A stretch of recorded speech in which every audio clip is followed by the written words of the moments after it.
Well, we're back doing one of my favorite things. We're in Alberta. It's absolutely gorgeous September. Big mule deer bucks, whitetail bucks. Had some really good hunt here last year. Shot a monster of whitetail, my best ever. My buddy Cody Cassidy here, Big Knife Outfitters. He's been doing his homework, and first morning here we're on some deer already. So what have you been seeing in here, Cody? Why are we here? Oh, there's some big deer here. I mean, there's 3 deer in here a week ago. 2 of them are probably 190. Another one that's a typical, it's probably going to be, right there at 185. It's a pretty serious deer. The non-typical's got some trash. Yeah, they're both 6x7s. One's wide and high, and the other one's kind of narrow and real heavy. So I got a little smorgasbord to pick from. A little bit of variety. Yeah, but I know these big mule deer. These big mule deer, you kind of take what you can get with the best one, and they're hardly ever in the right place for very long with the wind and stuff. But this is a gorgeous scenario. We've got really good fields up here for them to feed on. And they like to bed in these coulees where they've got some protection. So we're back at it in Alberta. Hopefully we'll get one in the right place.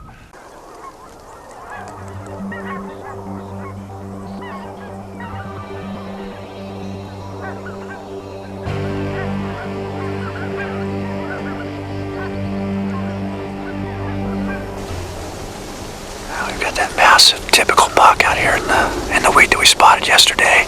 It's all sparky. It's really a difficult situation. This wheat's really tall, and they got several different places they can go. We're sitting in there's 2 different little places with trees here. They can bed out in the middle of this wheat, or they can come to one of these tree spots where we're hanging out. Right now they're kind of going past us about 400 yards or so. So we pretty much gotta let them make a move to us. There's a whole bunch of deer in there, a couple other good bucks.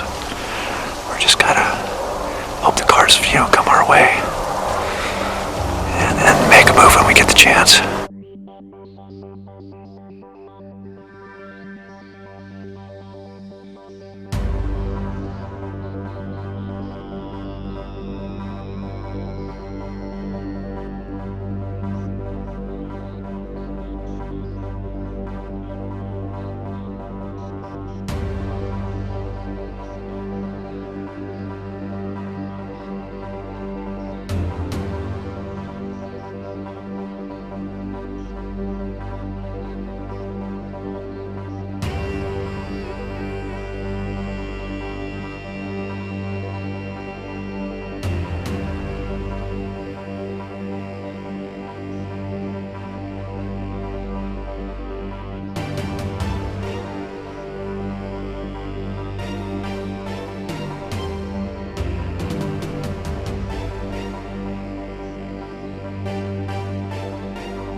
2 hours in this wheat to get up on that buck. I could see his antlers. Kept going slow, like a foot at a time. Finally we got up. I never knew where the other 2 bucks were. And they stood up at one point there. And I don't know if they got a little whiff or what, but you know, it's hard to hide in this stuff. And they saw the top of my head and they let them get calm, got down. Next thing I know, when I get up to look, that big buck's up. I still didn't have an arrow knock because I didn't want to spook the small ones. Finally got to a point out there where I ranged him and he was right at the end of my effective range. Now we're lined up on a really good buck. We're up here in Alberta. Got a giant mule deer that they've been catching on the stealth camera coming through here and seen a couple times scouting. He's coming out of these trees and coming out through this area and going out to a field to feed. So we're up here in a tree stand. It's evening. Everything looks great. It rained this morning on us and the conditions look awesome. Hopefully we'll have that monster buck. He looks to be over 180 because they killed a nice buck that was probably 179.5 they grossed. And this buck appears to be bigger from the pictures we've got from the stealth cam. So if we can get a crack at him, I'm definitely interested in that. Even though it's early in the hunt, that's a spectacular deer. So we'll see what happens here. Hopefully something good.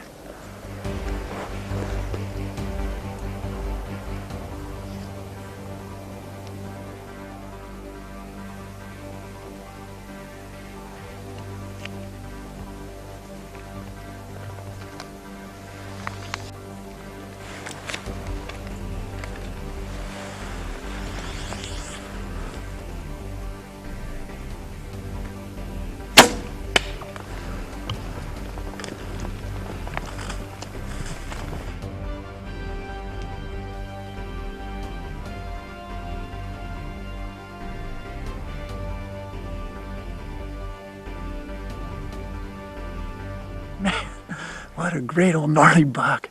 That thing's got a big old frame on him, points sticking out all over. There's no way I could pass him up. There's a really nice, 180 plus class buck that's been using this area. They've got him, scouted out pretty well, but he also said there's this buck had been kind of in the area and I might see him, and I did.